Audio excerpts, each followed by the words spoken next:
enquanto ativo financeiro ou instrumento cambial. Vamos conhecer para depois a gente fazer os comentários.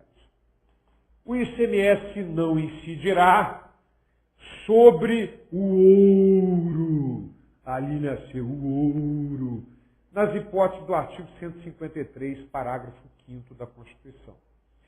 E o nosso artigo 153, parágrafo 5º, determina que o ouro, quando definido em lei como ativo financeiro ou instrumento cambial, sujeita-se exclusivamente à incidência do imposto do IOF, do inciso 5º, devido à operação de origem, na extração do ouro, perdão, voltando para cá, na extração do ouro. Portanto, devido à operação de origem, o IOF, não há incidência do ICMS. A alíquota mínima será de 1%, assegurada a transferência do montante, 30% para o Estado, Distrito Federal ou Território Federal de origem e 70% para o município de origem do ouro. Muito bem. Então, minha gente, o ouro, comercialmente, ele pode ser adquirido como ativo financeiro, como instrumento cambial ou como mercadoria. Quando ele é extraído na extração do ouro, ele só pode ser adquirido por instituições autorizadas pelo Banco Central ou pelo próprio Banco Central, e só pode ser adquirido como ativo financeiro ou instrumento cambial. E, portanto, não pode haver incidência do ICMS. É essa a imunidade. Só vai haver incidência do IOF.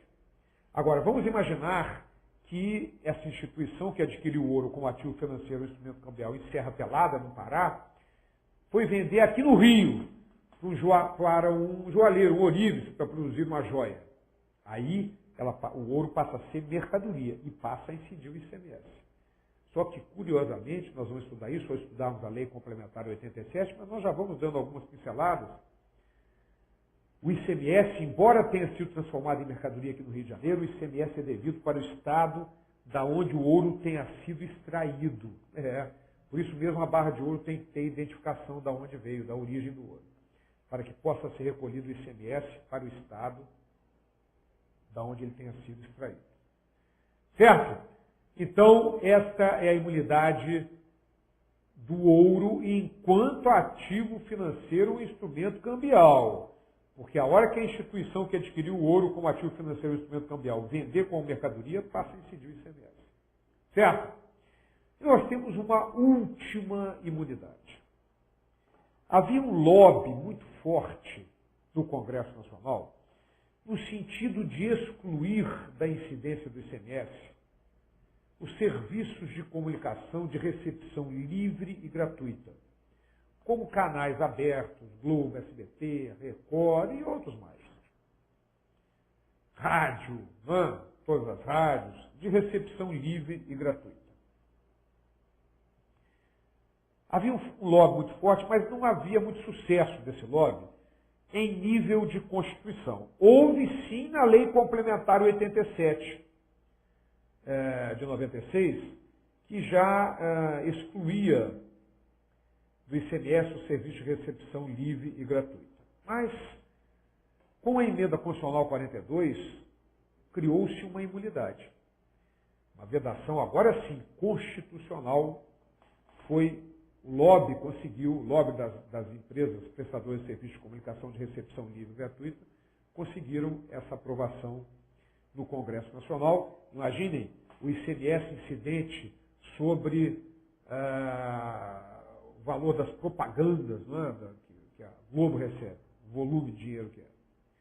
Então, vamos ver como é que é essa imunidade? Vamos lá.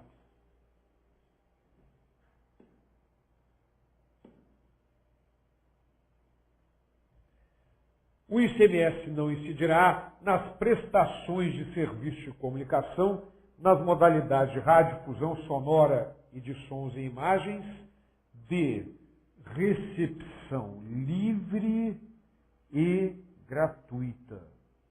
De recepção livre e gratuita. Aí sim, nesta hipótese, não há incidência do ICMS.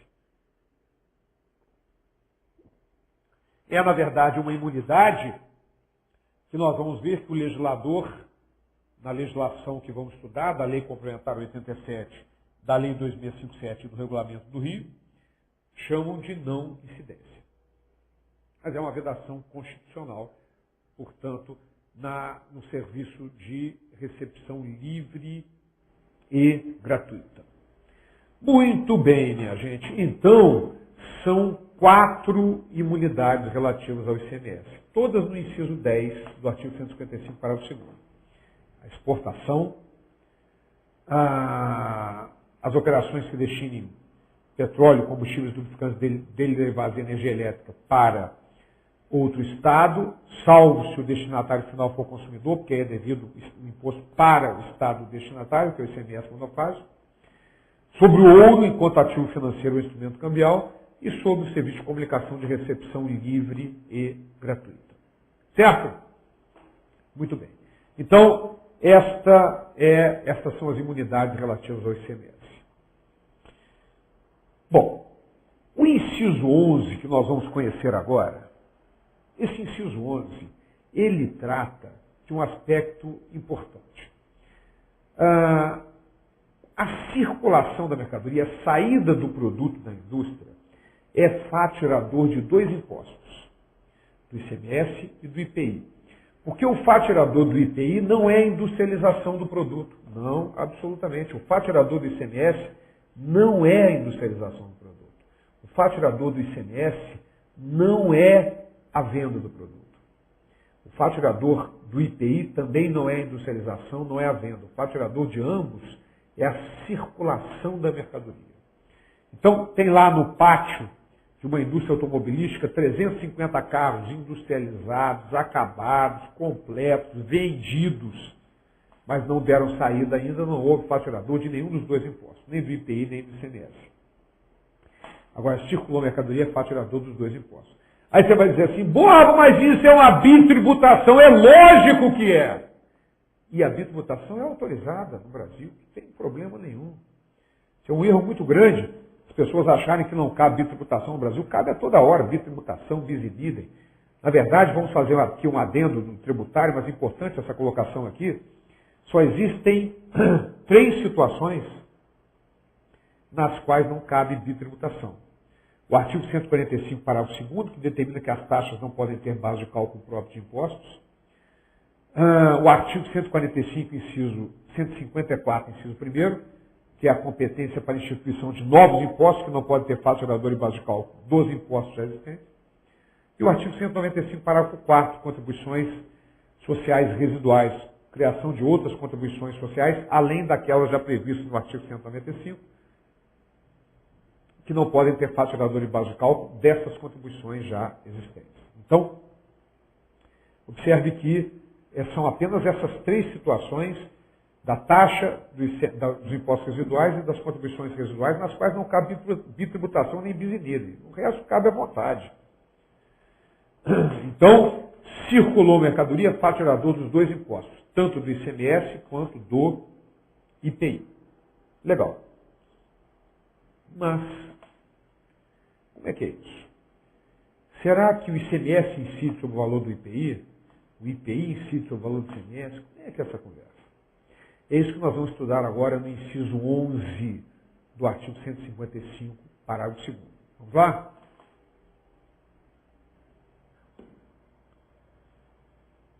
O ICMS não compreenderá em sua base de cálculo o montante do IPI.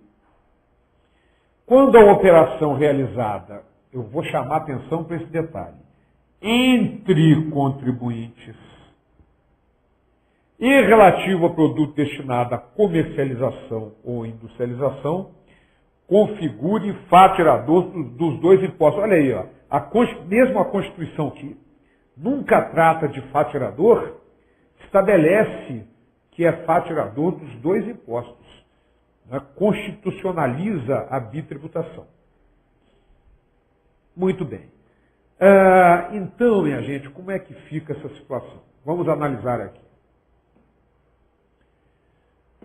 Vamos imaginar uma remessa para outro contribuinte que vai comercializar ou industrializar o produto. O produto é R$1.000, o IPI 10% e o ICMS 20%. Observem que o IPI é acrescentado ao valor da nota. O ICMS não, é um mero destaque, determinando que dentro desse valor de 1.100 que está sendo cobrado, R$200 de ICMS estão embutidos aí dentro, desse valor de 1.100 total da nota. O ICMS não é acrescentado ao preço, ele está embutido no preço. Ele integra a sua própria base de cálculo. Mas observe que, nesse caso, o que aconteceu? Os 20% de ICMS incidiram sobre 1.000. Ou seja, o IPI não integrou a base de cálculo do ICMS, 20% sobre 1.000 vai dar 200. Então, o IPI não integrou a base de cálculo do ICMS porque a operação entre contribuintes destinada a produto para comercialização ou industrialização. Voltando para mim um minutinho, eu digo e reforço entre contribuintes, porque na importação, por exemplo, o IPI sempre integra a base de cálculo do ICMS, quer seja destinado à comercialização, industrialização ou consumo. O IPI só não integra a base de cálculo do ICMS numa operação entre contribuintes destinados à comercialização e industrialização do produto. E na importação não é uma operação entre contribuintes. O cara lá fora não é contribuinte do ICMS.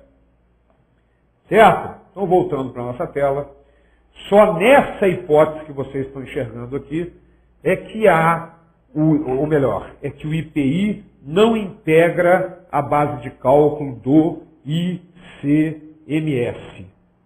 Ok?